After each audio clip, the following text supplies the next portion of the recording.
There is a kind of theft that leaves no broken locks, no shattered glass, no obvious signs of intrusion. It happens in silence, in the spaces between words, in the invisible exchange of energy that passes between two souls. You may not even realize it is happening until one day you wake up and feel dimmer. Your thoughts are not as clear, your spirit not as steady, and the light you once carried effortlessly now flickers as if fighting to stay alive. This is not an accident. It is the result of unseen hands feeding on your vitality, not through force, but through the quiet permission you never knew you gave. And if you do not learn to guard your light, the world will take it, piece by piece, until there is nothing left to give, not even to yourself. Every encounter between two people is far more than an exchange of words, gestures, or even emotions. Beneath the surface there is an invisible flow, a transfer of something more essential, energy. This energy is not mystical in the sense of the fantastical. It is the very vitality that animates our thoughts, our intentions, and the way we move through life. Some people exchange this energy in balance, giving and receiving in an unspoken rhythm that leaves both parties nourished. Others, however, disrupt this balance entirely. For the deeply sensitive individual, whose perception is attuned to the subtlest shifts in emotion and atmosphere, the act of giving often becomes instinctive. They extend themselves into the lives of others with generosity, compassion, and the belief that their light will inspire healing. Yet, not everyone they encounter sees this light as something to honor. Some see it as something to consume. This consumption is rarely overt. It is not a loud demand for time or obvious manipulation of emotions, but an ongoing, almost invisible siphoning. The empath notices it in the exhaustion that follows certain conversations, in the sudden dulling of inspiration, in the quiet heaviness that settles over them without apparent cause. These are the moments when the sensitive soul has unknowingly entered into an uneven energy economy, where they give far more than they receive. The taker may not even be consciously aware of what they are doing. In some cases, they simply gravitate to the warmth and presence that makes them feel more alive, without questioning why they feel this way. But in other cases, the taking is deliberate. They have learned that by staying close to a source of light, they can avoid facing their own inner emptiness. For the empath, the danger lies in their own nature, in their reluctance to turn away from need, in their belief that giving more will finally restore balance. In reality, this imbalance deepens with time. Each interaction becomes a transaction where the currency is not money or favors, but pieces of the self. Over days, months, or years, the cumulative effect can leave the empath not only drained, but questioning their own worth and purpose. They may start to wonder why they feel weaker in spaces where they once felt strong, or why certain people leave them feeling diminished rather than uplifted. This is the hidden economy of energy exchange at work, a silent, constant undercurrent that shapes relationships more than words or promises ever could. There is a profound difference between true need and the kind that hides behind a mask, yet to the sensitive soul, both can appear the same at first glance. The compassionate instinct responds almost automatically to the sight of someone in pain, distress, or vulnerability, offering comfort, attention, and care. But not all who present themselves as wounded are seeking genuine healing. Some are seeking fuel, the steady supply of emotional, mental, and even spiritual energy that keeps them from facing the hollowness within.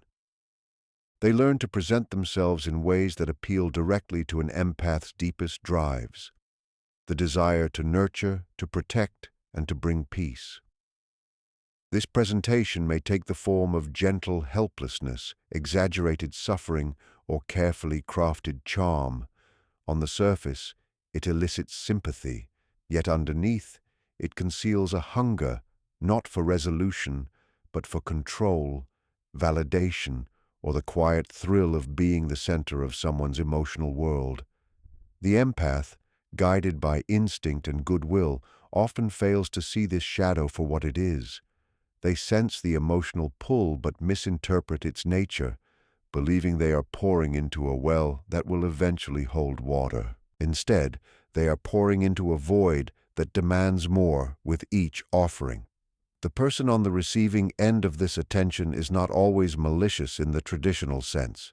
Sometimes they are simply unwilling to face their own pain, so they continually seek external sources to keep it at bay. But in other cases, the manipulation is conscious, intentional, and sustained, using guilt, flattery, or subtle dependency to ensure the empath never withdraws their light. Over time, this creates a one-sided dynamic where the giver's compassion becomes a resource to be mined, not an act to be reciprocated. The taker may offer just enough appreciation to keep the empath invested, but never enough to create genuine balance. The most dangerous aspect of this exchange is its subtlety. There are no dramatic confrontations or obvious betrayals to signal that something is wrong. Instead, the drain happens quietly, disguised as intimacy or loyalty, until the empath is left wondering why they feel so tired, unfulfilled, or strangely trapped in a connection they once believed was mutual. It is in this space that the mask of need hides its true face, not the face of someone desperate for healing, but of a shadow that knows exactly how to survive by feeding on another's unwavering light. When a sensitive person becomes the constant source of emotional nourishment for others, a subtle and dangerous transformation begins to take place within them. At first, the giving feels natural, even fulfilling, as if their very purpose is being lived out in these acts of care and understanding. But over time, something begins to blur. The clear boundaries that once defined where they ended and the other person began start to fade. In small, almost imperceptible ways, the empath begins to absorb the moods, fears, and desires of those they are giving to, carrying them as if they were their own. The emotional landscape within them becomes crowded, filled with thoughts and feelings that did not originate in their own experiences. This gradual merging is not the deep connection of mutual love, nor is it a healthy form of empathy. It is a silent replacement of selfhood. The more they identify with another person's struggles, the more their own needs slip into the background, until eventually they no longer know how to distinguish between what they truly want and what the other expects from them. In some cases, they may even feel guilt or shame when they attempt to reclaim space for themselves, as if self-care were an act of betrayal. This erosion of identity does not happen all at once. It creeps in quietly in the form of small compromises, constant emotional availability, and an unspoken belief that their value lies in how much they can give.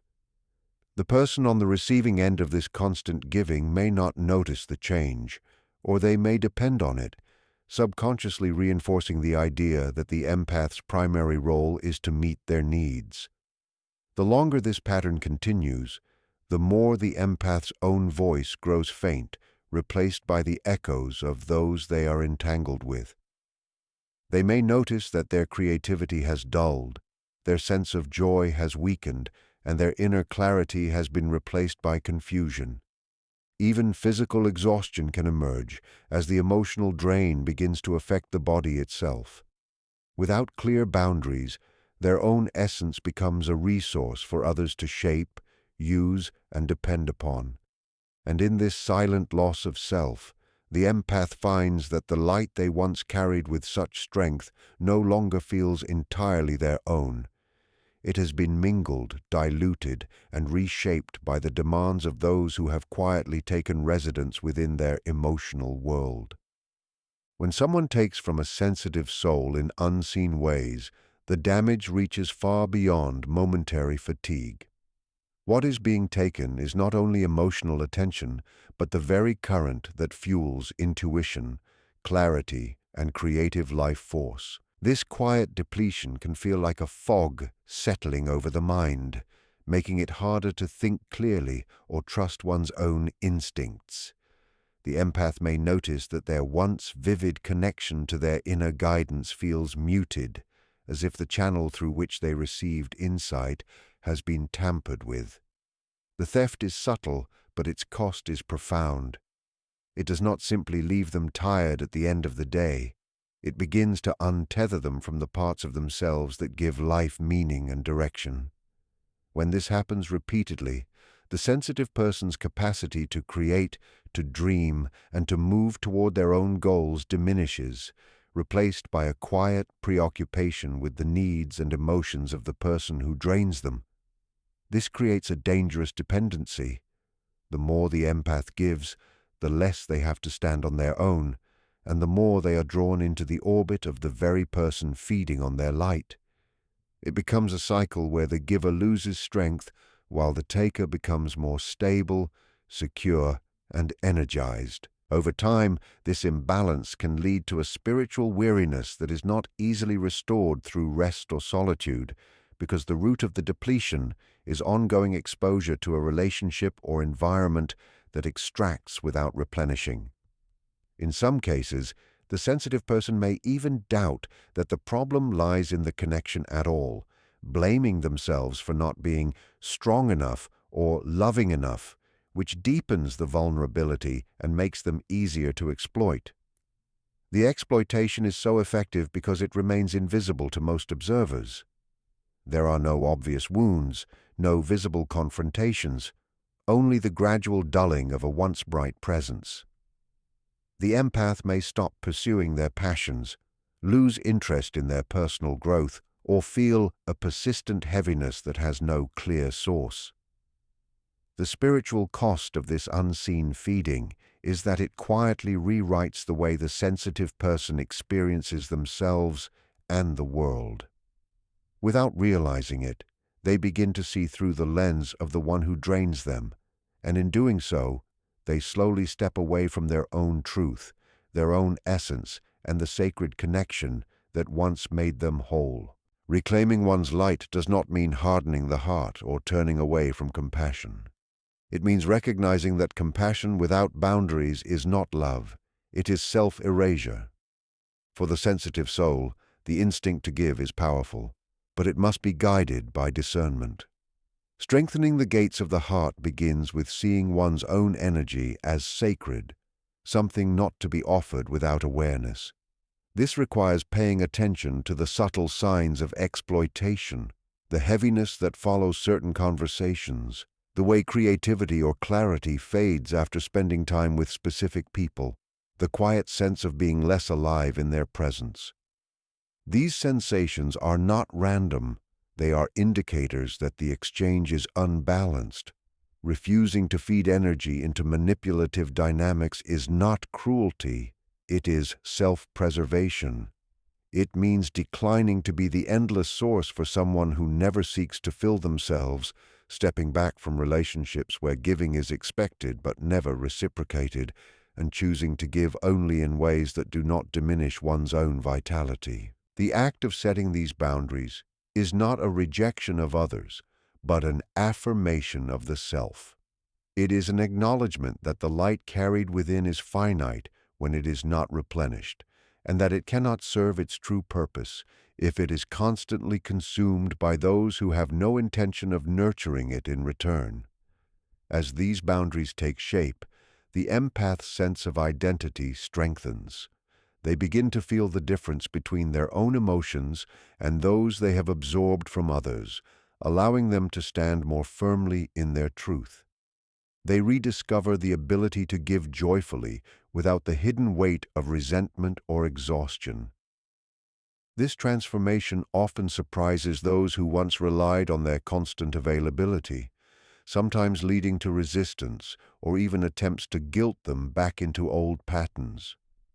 But the awakened empath understands that their well-being is not negotiable. The relationships that survive this change are the ones built on mutual respect and genuine exchange, where both parties leave each interaction feeling more alive, not less. Protecting one's light in this way is not an act of selfishness, but a necessary condition for continuing to share it in a world that desperately needs it. By valuing their own energy as they value their compassion, the sensitive soul ensures that their presence remains a source of life, not a resource to be quietly consumed until nothing remains. The warning is not against love, compassion, or giving. It is against the blindness that allows these gifts to be turned into weapons against the giver. Your light is a sacred force, meant to guide, heal, and inspire, but only if it remains truly yours. When it is allowed to be fed upon in secret, you lose more than energy. You lose the very connection to who you are. By awakening to the hidden economy of energy exchange, seeing the mask that hides greed, reclaiming the boundaries of your identity, and guarding against the spiritual cost of exploitation, you step into a place of power where giving no longer means losing. Protecting your light is not selfishness. It is the only way to ensure that your presence in the world continues to burn brightly, not just for others, but for yourself. In this, you stop being the feast for hungry shadows and become the keeper of your own sacred flame.